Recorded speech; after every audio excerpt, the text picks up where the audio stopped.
we started, the podcast in COVID when we thought all we would do is just have every day somebody read a recipe. When we asked you what recipe you wanted, or somebody in your office suggested the cavolo nero puree. Yes. And I was so impressed because that is a very authentic.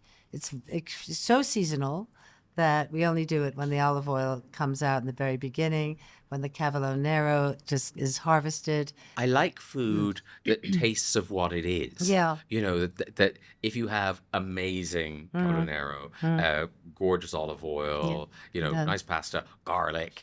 Yeah. I just thought, I would like that. Yeah. And also without the cheese, it's vegan, and I'm married to a vegan. Oh, are you vegan? Yeah. Oh, you're not. I'm not, but I am at home. Yeah. Fair enough. But so what we thought, it would be hard to make that because we try and make the pasta when it gets. So we've changed it. Okay. Okay, here you go. We've changed it to another green pasta, which is really in season right now, which is pesto. Do you like pesto? Pesto, I love pesto. And right now we're doing it with a pasta shape called Trofie. And this is it's from Liguria. Pesto, rather like the cavolo nero, is very Tuscan.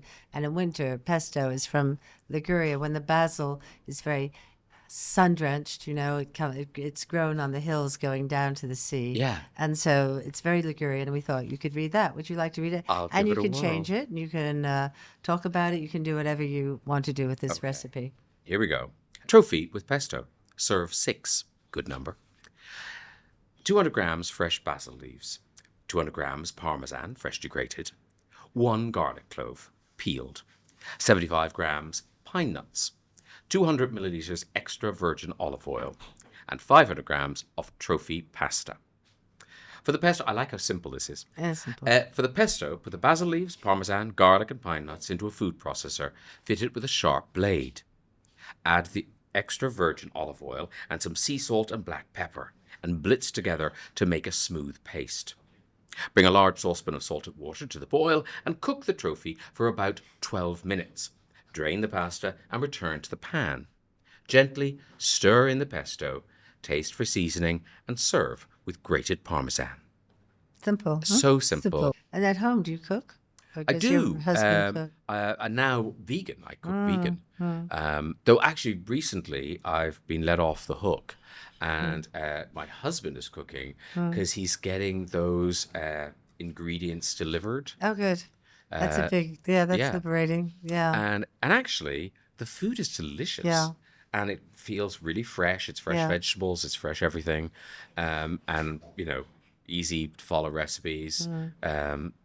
So that's that's transformed our life. Yeah. When you're writing, do you eat in a different way? No. I drink a lot of coffee. You do? A lot of coffee. Do you have kind of set hours that you write? Do you say, I'm going to do 10 pages or 2 hours? Or I wish, no. So cool, these novels. Tell me about being a writer. That was a thing I'd always wanted to do. And then when I turned 50, I just thought, well, I either shut up about this and never mention it again, or I do it. So a publisher was sniffing around wanting me to do a memoir. Okay. So I said, okay, I'll do a memoir if you give me a 2-book deal and the second book's a novel. Okay. And bless them, they didn't know if I could write a novel, but they said yes. So I wrote this novel, and it turned out I could write one, and it did well enough that they wanted me to do another one. Yeah. So I'm currently working on, number 6. 6? Yeah. And one of them is in a restaurant called Pomme, right? Oh, I yes. read that it was, Frankie. Tell me about that. Yeah. La Petite Pomme, which is because it's a joke on the Big Apple. So it's a French restaurant in Manhattan. So it's called the Little Apple. Yeah. And that was based a little bit on Mélange, where I worked here. But I like... I've used restaurants a couple of times for my books because I feel confident writing about them, and all that kind of I think the interesting thing about restaurants is that it's never finished. Yeah, like the minute you've done all your mise en place, it gets destroyed, and the minute you do that, then it's gone again. And the minute you polish a glass, it's dirty again. The minute it's just endless. I used to say that to Richard, you build a building and it's up there, forever. Forever and ever and ever. And I make something that I think is a work of art and it's eaten, in 5 minutes, But I think, And also, that's... people, maybe in a restaurant, because they're paying an occasion, maybe they are appreciative enough. But I feel like in your house, Yeah. when you cook for people are never appreciative enough. They don't because praise. well, also because they don't. It's like even though they've cooked themselves, they have forgotten that stupid thing that they kind of poked at.